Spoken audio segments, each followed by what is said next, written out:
McKeever-Burgett, please. RG. No. Okay. So why don't we introduce ourselves of sorts, since it's on both of our pages. So one, I want to introduce you as the person who got me on Substack. So Oh, for good or ill, for anyone who reads or listens, this is this is a result of Claire.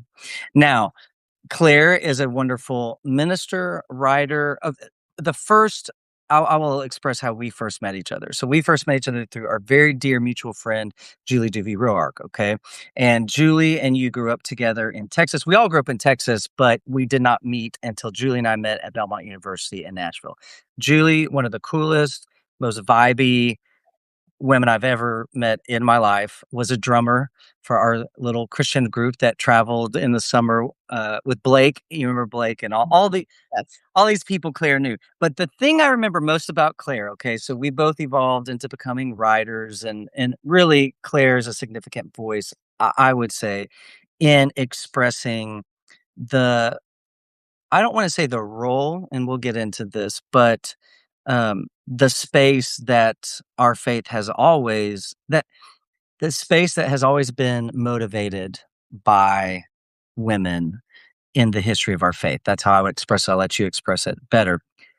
But I was performing the wedding for our friend Julie and her Mm. husband Justin, meaning I was at that time in Tennessee, it was still legal to go online, get your little license. You should have done it. I was not ordained, nothing except by the internet.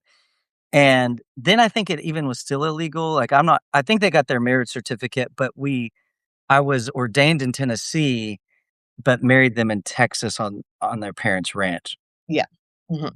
State things.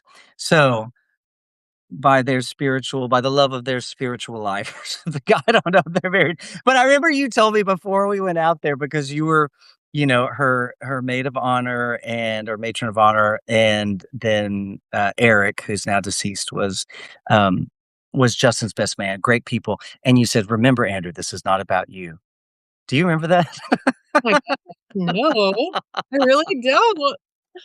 Yeah. And then you said something like, "Oh, don't listen to me. Don't listen. Just do what you were gonna do. Just listen what you're gonna do." So Wow. anyway, yes, always been a strong voice of reason in my life. Um, so I would love for you to introduce yourself, even though again this is both our people. But introduce your first two books, and then, because you are now working on your third book, which is extremely prolific in my opinion. Well, thank you. And yeah, I don't remember that. And honestly, I don't remember the first time we actually met, but yes, through Julie, their wedding was a beautiful, wonderful experience. But then I was at that time pastoring a church in Monroe, Louisiana, Yes. which you and your family also have connections to, because some of the members of that church are dear friends of your parents, and somebody that you called uncle. And I mean, Yeah. yeah, all of that was like a beautiful connection. And then you came to Monroe and did a beautiful concert and worship service with us, and that was really, really fun. So that was so many years ago. But yes, Yes, it was.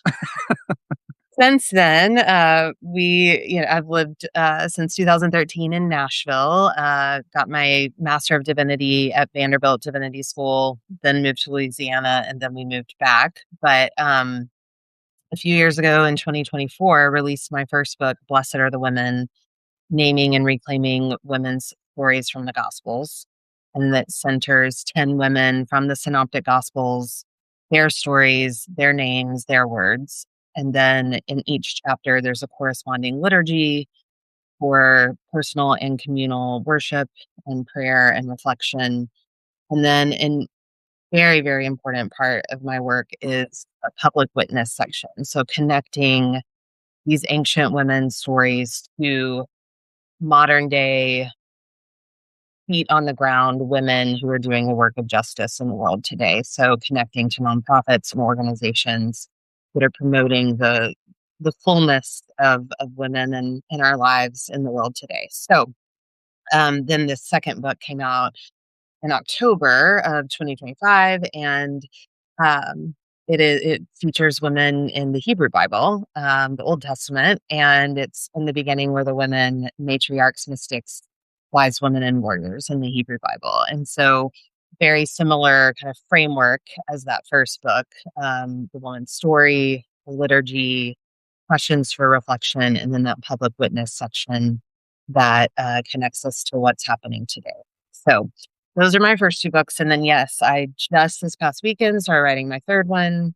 Um, and it is 40 Psalms. It's going, you'll love this. I originally thought that I was going to do all 150 Psalms. Like, and then the, the publisher was like, maybe let's Mhm. scale it down a bit. But 40 Psalms reimagined as if they are prayed and sung by women. And so those will be Psalms of wisdom, justice, sorrow, and delight. Well, and what's interesting about that when you say, okay, reimagined as if they were sung by women, I think something that's interesting about your work and how you express yourself and your ideas. I love the imaginative piece, right? I think that we have been given our imagination as a gift to kind of, I guess, to um, break through or permeate whatever the mysterious veil is between how we are existing now and kind of the big um, the way we were created to be. Maybe that kind of rub our imagination maybe gets us there, releases us into who we were really designed to be. But with women is the fact that women were singing psalms, I'm sure, even though you're reimagining the psalms. I'm assuming these Davidic psalms, most of them would have been attributed to David as the author, uh, Yeah. I mean, a more or lot of, less. yeah, so many of them are. I was working with one this past weekend when I was writing that was the sons of the Korahites, right, which is a tribe. And I said, what would this song be if it were the daughters, right, of the Korahites? And the sons actually learn how to sing from their sisters, right? Mhm, yeah. Or at least um, join them in it, right? There is this idea that somehow we're separate and that the divine feminine doesn't actually live in all of us, but she does. And her native language is that of singing. And so, you and I grew up similarly in our faith in the Southern Baptist tradition. And I always say I love that I learned to sing in my Mhm, Southern Baptist church because without that found it, I mean, that even then, the divine feminine, whether I would call her that or knew her as that, was there in the music, in the singing, um, through all of us, mhm, man, woman, mhm. everything in between. So, Well, everyone, I mean, a very basic tenet of Christian faith is we're created in the image of God yeah, and created equally in the image of God. So that, I mean, on a base level, I'm not sure what the tension is. I think that's cultural, not spiritual, right?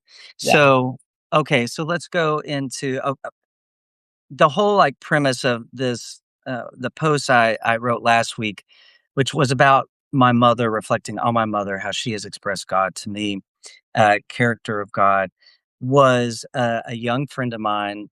I was younger at the time too, but he was even younger, and an interesting kind of context, military, that kind of squared off. I think he did crave black and white. I think in his natural.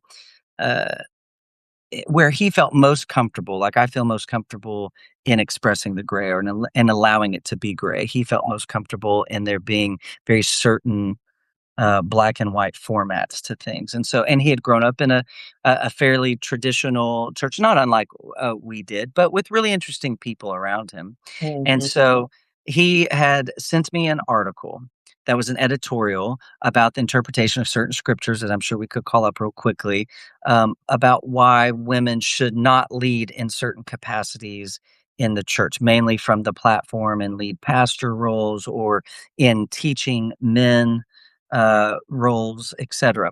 And so he sent it to me and just said, "What do you think?" This wasn't. I think he was thinking through it actively, which Yeah. is a really beautiful thing. And I read it and I said, "It is really well written. This author is very understands his position. He understands why he thinks the way he thinks."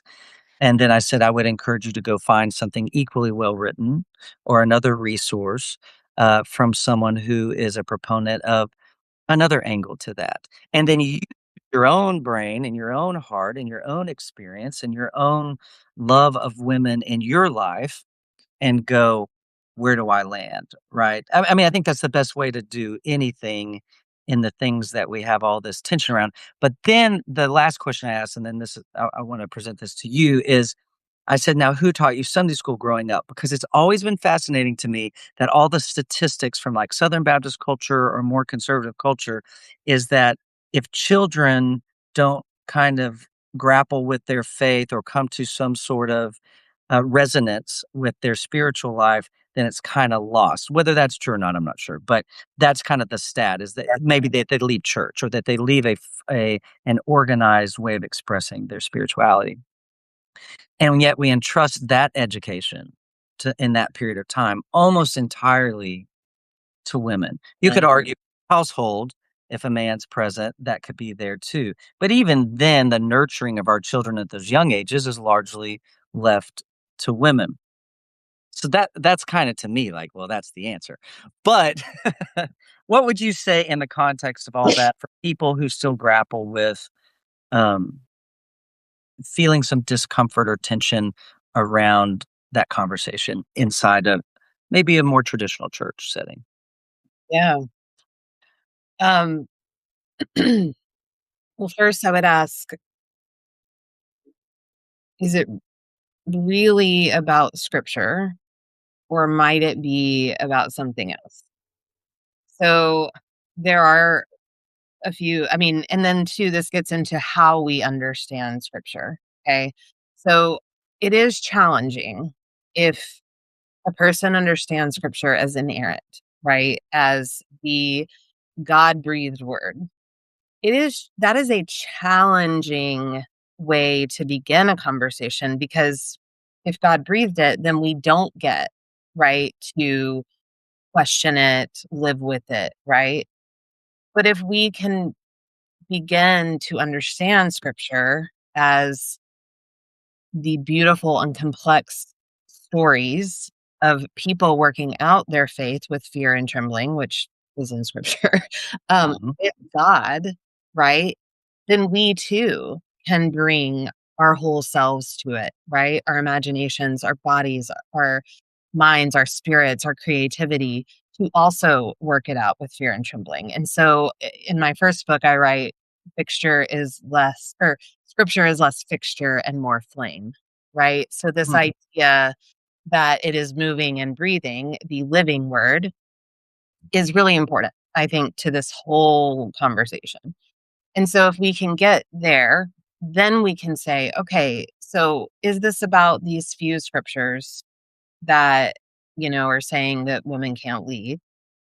Or is this about something deeper, right? Like, is this that we're afraid to give up the power that we've always had, or to give up some of it? Um, are we comfortable with our own gender identity and sexuality? Um, are we, you know, I think there's just this thing for me that a lot of times I think people are hiding behind the scripture when really they're just afraid of women and our power. And I would argue that, scripture is put together by quite literally a council of men.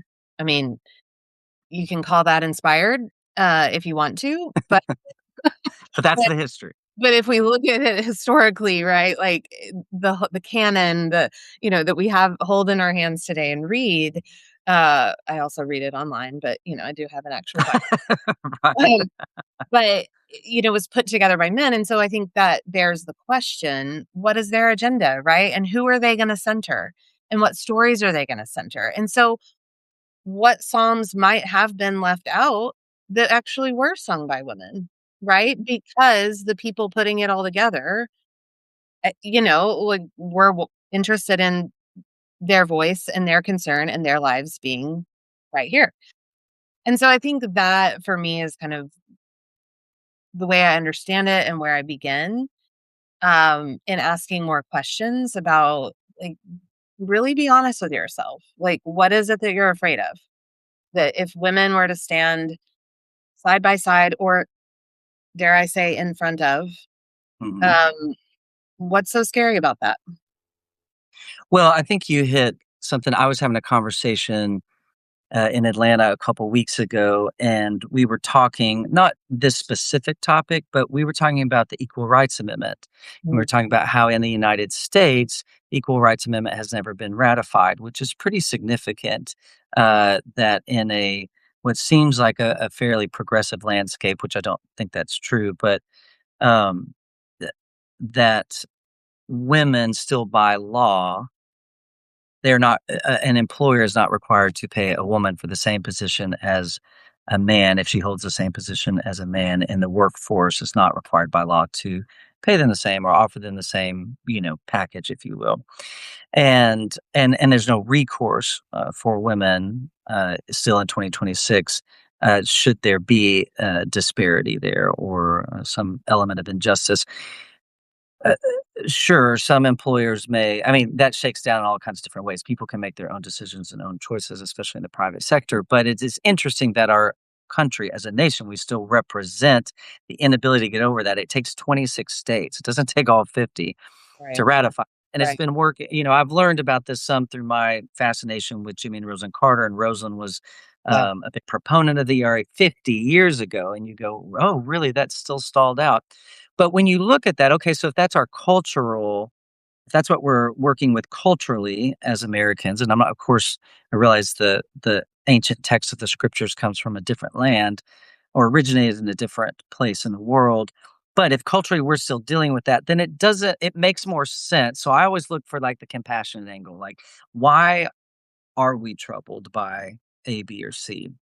And so I look at my friend, the reason he would even be bothered to ask that or to read an article about it and go, does this affirm or confirm what I was already thinking or what I've been taught? And why do I need to challenge that?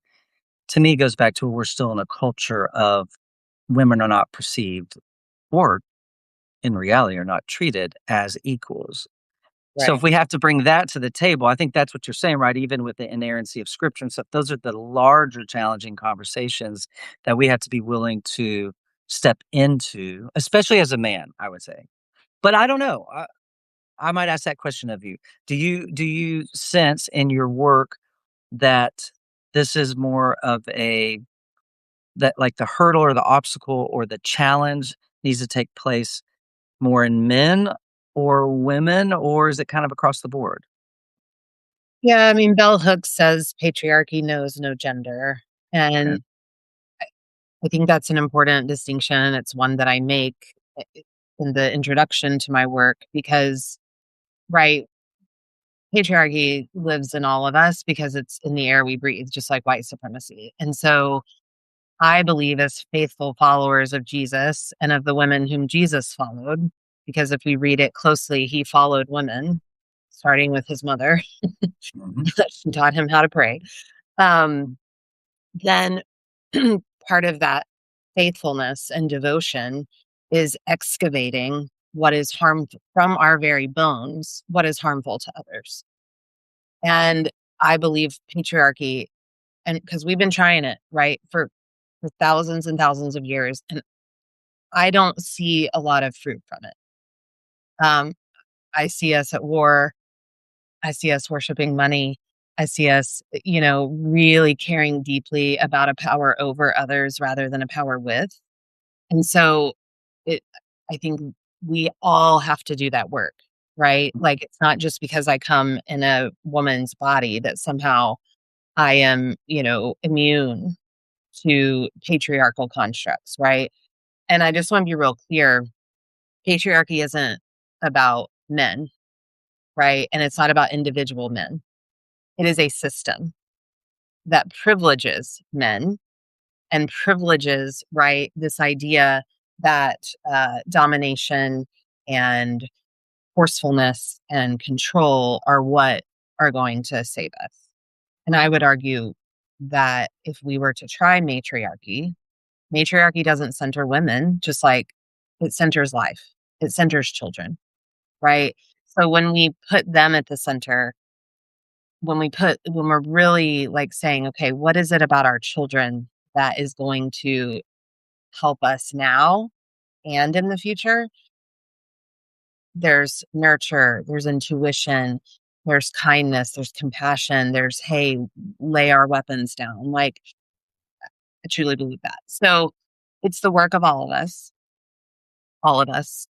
to just kind of daily in our faithful practice, like get the get the lies out. I think excavating is like a really Mhm. I use that very intentionally because I'm like, it is like physical labor, right? Like you are with a shovel or some kind of tool in the dirt, like digging deep, right? To ask yourself these questions. And in that way, I think it is a deep spiritual practice to find ways to center women and even privilege women, in the sense that we haven't been, right? And so I don't know if I'm answering Mhm. particularly your question, but I'm waxing somewhat ineloquently about just where I think we are and where we could be. And so, again, like everything that I'm going to talk about, everything that I'm going to write is toward this um, beautiful end that I think has us all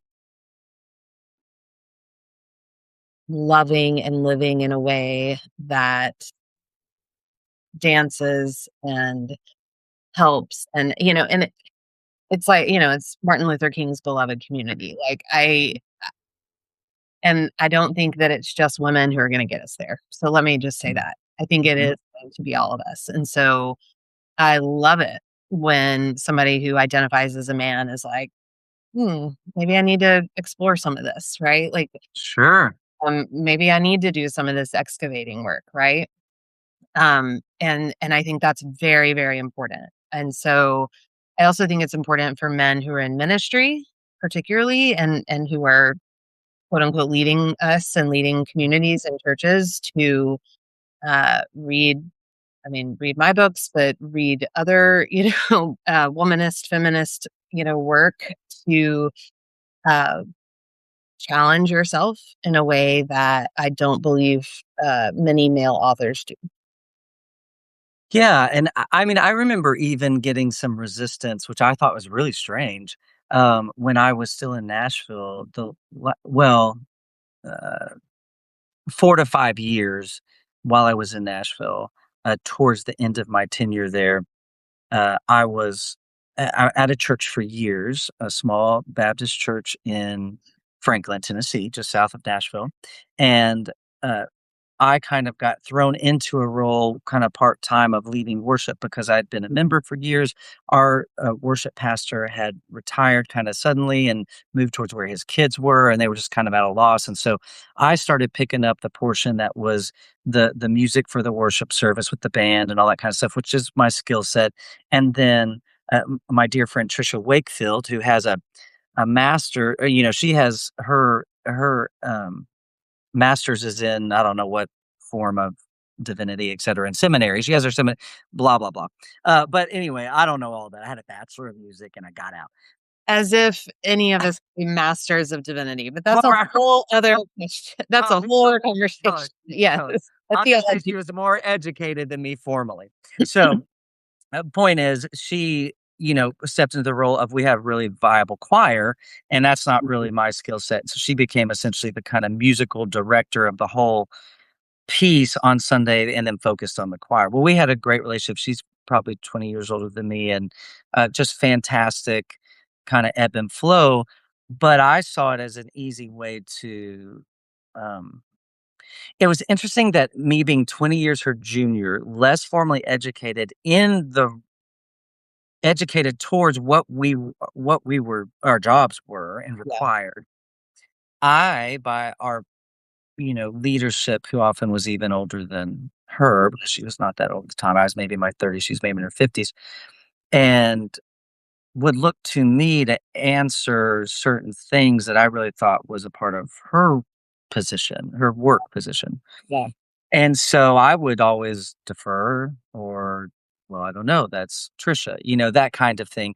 And then I remember being in a meeting about deacons, and I was so just, yeah, because we were in a meeting about a kind of an elders group we were creating, which is unusual for the Baptist tradition. And so this was a new idea, a creative thing. And I think it was had potential, but it was going to be all men. And we had our children's minister in there who was a woman. We had our music director who was a woman in that meeting. And there was probably one or two other, in somewhere in staff positions that were women. And I remember them speaking up and saying, well, if you look at the demographics of our church, it's essentially about 50-50, may even be 60-40, women to men. Yeah. And so why would that not be represented in this leadership team? And so there was no answer for it. All I said is, I agree. I said that seems like a very rational, natural way to consider this moving forward. And of course, it wasn't considered that way. And I'm not saying I really don't feel that church and its congregation stuff were all backwards or anything like that. They had very traditional views of this, is what I would call that, but weren't willing to think it through. And so then I worked as hard as I could. No one knew this, that this was purposeful on my part, but was how many times could we hear from a woman in a way that would be accepted or not thought about or pushed back on by leadership from the platform, if you will, during the of Mhm. worship where everyone's being impacted on a weekend. That may be through reading scripture. It may be through, it was almost anything was fine except for teaching, which was wild to me because I was like, even in the presence of their ministry, they are teaching me something, that this person is teaching me something, this Yeah. person, we're Yeah. teaching one another. And so that was one of the first things, and again, this is I wanna point this back to your experience. When I came to Maranatha Baptist First, which is the church that, of course, President Carter taught at famously for years, and Rosalind taught, and I mean, they were really, in many senses, are lay pastors to that Yeah. church for years. Yeah. It disassociated with Southern Baptist a long time ago. We have female deacons and all that stuff, and basically, when Southern Baptist got wonky with females, which was a long time ago, in our history. It was like, eh. But when all those people were gathered for Sunday school lessons, coming from all different religious traditions, different socioeconomic backgrounds, and race profiles, I mean, just all kinds of people coming into the building in this small little southern town, he would always ask where people were from. They would call it out by section, countries, states. Then he would say, "Well, do we have any ministers or missionaries?" And then call them out and stuff. There were always female ministers or missionaries, really a lot of female pastors. And Mhm. he would always ask them to begin the time of teaching with a prayer, Mhm. something very simple, in someone who might have more traditional views. And there were very conservative people in those coming to visit as well. Mhm. And I thought that was just a small way for he as a man not to control the situation, Yeah. but where he had the opportunity to do something just a little different than many of those people coming who Yeah. experience, and they were warm to it underneath his influence as just a piece of history, Yeah. kind of thing. But anyway, so how do you do that, like, without some might say, well, that was just another man giving a woman an opportunity when the women have all the opportunities, which I would agree with, and I think he would agree with. But is that important for us as men? Like, put men, highlight specifically men. You're married to a man. You like men in general. I do. Today is my husband's birthday. Oh, happy birthday, Mhm. Adam. Happy He's a birthday. great man. He's a He great person. is. He is. He is. Um, gosh, it made me think about I did an event in Waco recently with Beth Allison Barr, and I know we also did a Substack Live, and she's a brilliant historian. I highly recommend reading her work. just to understand, I think, a broader context in which we live, in which we come with this whole construction. I think she would use, and I use, of the idea that women are not to be pastors, because it is a construction. It is something that is made up. Um, yeah.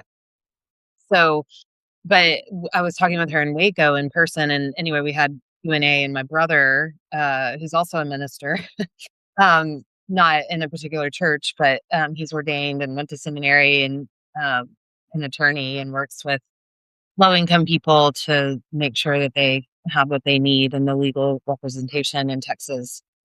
But um, he asked something along the lines of, like, what does, like, in your kind of imagination or view, like, what does church look like, or something like that, with women leading? The first thing I said was, well, we don't have pulpits. And then Beth Allison Barr just, like, burst into laughter because apparently, like, she writes a lot about pulpits and, like, historically, like, how they came about, and, but the idea being that I'm not convinced that with women at the center, we are even gathering in the physical way that we have always gathered. To me, it is circular. There is not a head. There is collaboration and more organic sort of leadership that comes when we sit together in a circle, which is very different, right? Because you have to see people. You have to actually look at them when you're sitting in a circle, right? Like when you're side by side, I mean, you kind of have to, but you're not constantly, right? So even think about, like, the focus, like when we're sitting in a pew and we're looking up there, it's elevated, right? Like people are elevated who get to sit on that platform and look, like, do I wear a robe? Do I wear a stole? Do I preach from pulpits? Yes, all the time. Like I am invited and asked to do that. And I love it, right? Like I mean, not, I don't love like standing up there, but I love the art of preaching. I love the art of teaching. It is an honor and a privilege when I get asked to do it. And so I'm working within, right, the context, and to to imagine a world in which it is more round, is really important to me. And so I think with men, um, first of all, like, stop coming to women and asking us to do your work for you, right? It's your work to do. And yes, use our resources, buy our books, listen to our conversations, read our Substacks, all of that, right? Like is very important. I don't believe like men are going to be teaching men necessarily about this because we're the ones who are living in it, right? And have the lived experience. And so, but it's different, right? When a man comes and says, just like when white people go to people of color and try to like, like help me understand it's like, no, like read some books, like figure it out on your own, do your own work. Okay. And it's the same, I think, with men and women in this theological faith space. Um, and then two, I just think like um similar to what you were saying, like showing that you are unafraid to follow women, I think is really important. Um, Deferring to like, right, like, this phrase of mansplaining. It's like, okay, like, but typically, like, the smartest, like, people in the room are women, and, like, just let us answer. Like, we know what we're talking about, right? Um, it also, like, I got really sad at the beginning of your like, what you were talking about because it is still really wild to me that just because of the bodies we come in, we're thought of as not as smart, which is just kind of it's still mind-boggling to me. Well, Like, and grievous. Like, I right. genuinely grieve that before God. Like, I just think, "Oh my gosh," like, how sad, I think. for those who don't trust us and believe what we're saying. Like, how sad for you that you are missing out on our brilliance and power. And so that's kind of where I would end. I do, because I'm mindful of time, I think we would Yes, yes. be, I'm taking a little control here. Um, I want folks to hear just a little bit about your work uh, with the Carters and at your church. And I think it is so beautiful and important. And you have had a personal relationship with them, have written this beautiful book about their work as Sunday school teachers, and about Jimmy Carter's work. And I just want you to tell us a little bit about that and how it kind of integrates with your own faith journey. So, Sure. Well, thanks for throwing that back. I think I could connect it with what you're saying in that, and this will get into my journey there, into Plains, where I live now, which of course was a lifelong hometown of Jimmy and Rosalind Carter, for 100 years for him and 90, almost 97 for her. But um, how that worked out really was through a documentary. The Carters have been heroes of mine since we were in college. Someone gave me a book about his life growing up in a essentially a black culture. Now that was because his dad was a owner of a farm. His dad was entrepreneurial, had different business, but owned a farm, and so therefore Jimmy grew up with all the sharecroppers and their kids, and because he walked to school for a white family, they were the only white family out there outside the Seaboard Rail Line, I think is what it was called at the time. The mm, railway, one of the conductors, his family lived out Archery, so that was a town just outside. We're talking 2-3 miles outside of Plains, but in a rural 1920s 30s, that was out of town. You know, they didn't live in town. He walked to school, and for instance, Rosalind, his future wife, you know, lived right in town and just walked up the block to school. So two different kinds of ways of upbringing.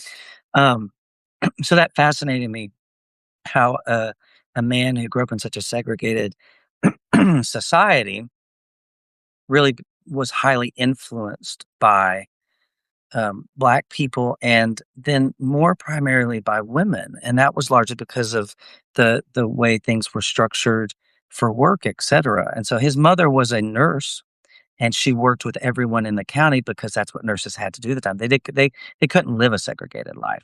Plus, she was an integrationist before that was a thing, so that was her ilk anyway. That was her bent.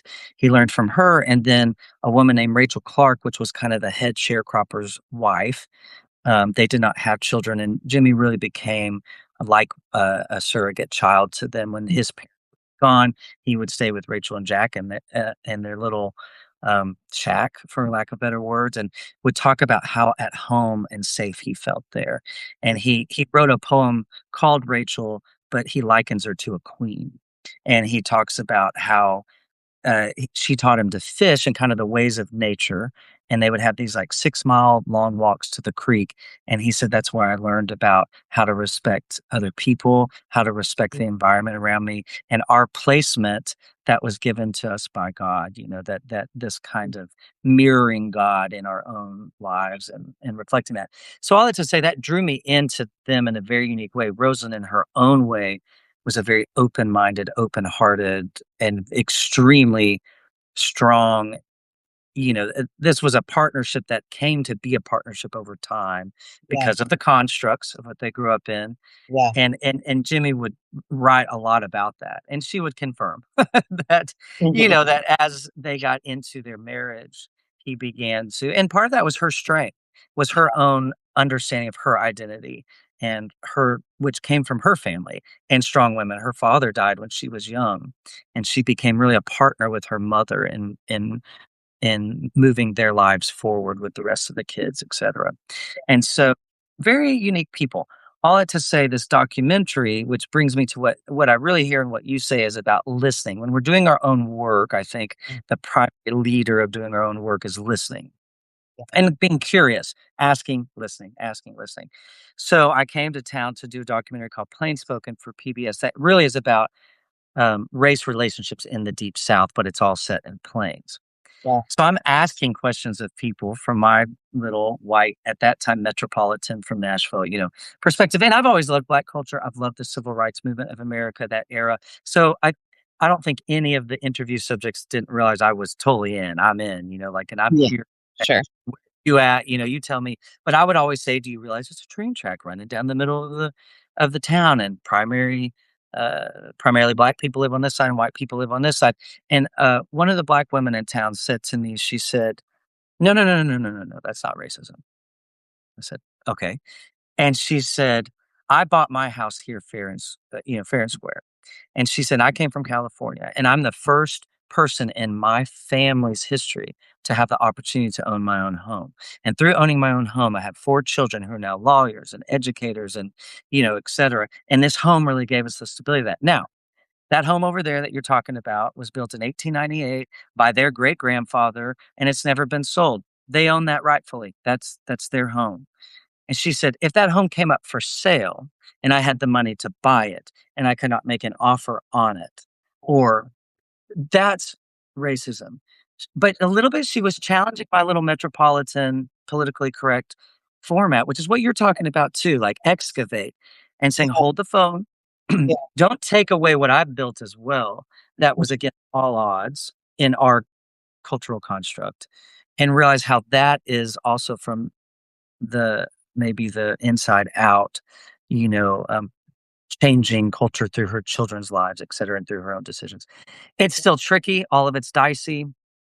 Um, it's not black and white. The final line of the documentary was a 95-year-old Black woman, Mary Minion, who everyone loves and has had relationships with everybody. And I asked her, is it possible essentially to live integrated? And she said, "I don't know." You know, and it wasn't a defeatist, it was just like, "I'm not sure. I'm not Yeah. sure how that looks and how that works." So, also, I would encourage anyone on our you know, who will see this later and pour through it and listen to it. I think we don't have to come from a perfect enlightened place Right. in any specific conversation to be able to enter in and to be able to start making changes and to excavate, if you will, because I love it when you said, really, just because of our body makeup, that's the hurdle. And I think to myself, I'm literally trying to escape the sun.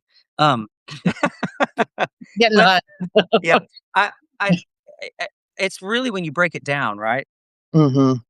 That's the hurdle because I think on a base level, those who are attempting to follow in the way of Jesus, attempting to understand their placement in the spiritual realm we exist in, but Yeah. have some trouble touching.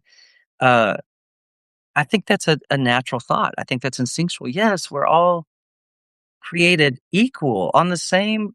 We've got the same playing fields with different things to bring to the table and incredible things and brilliant things and all that stuff.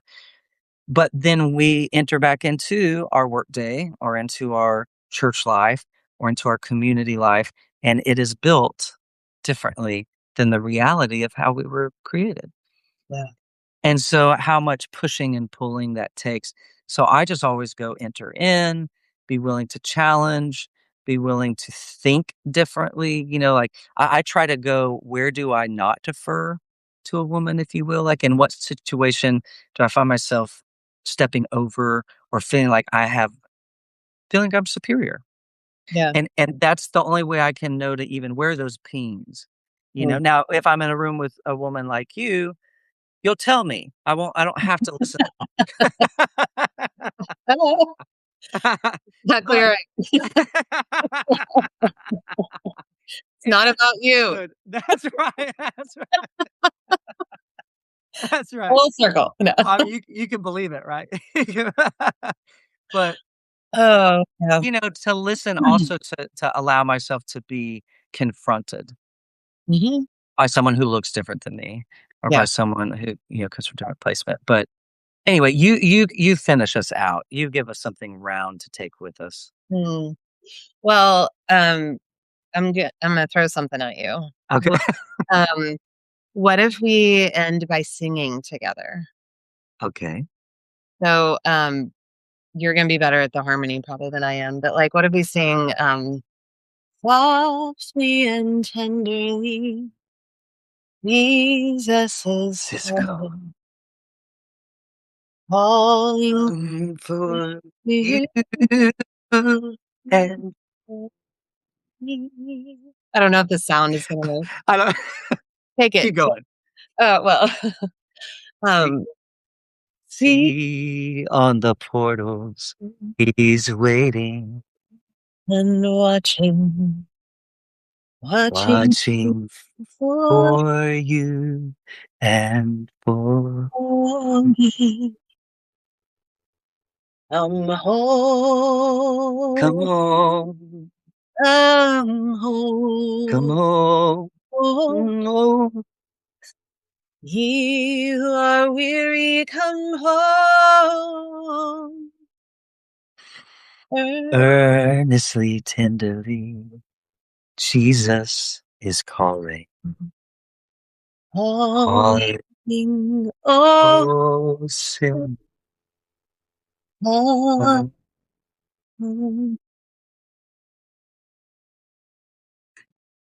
That was lovely. Thank you.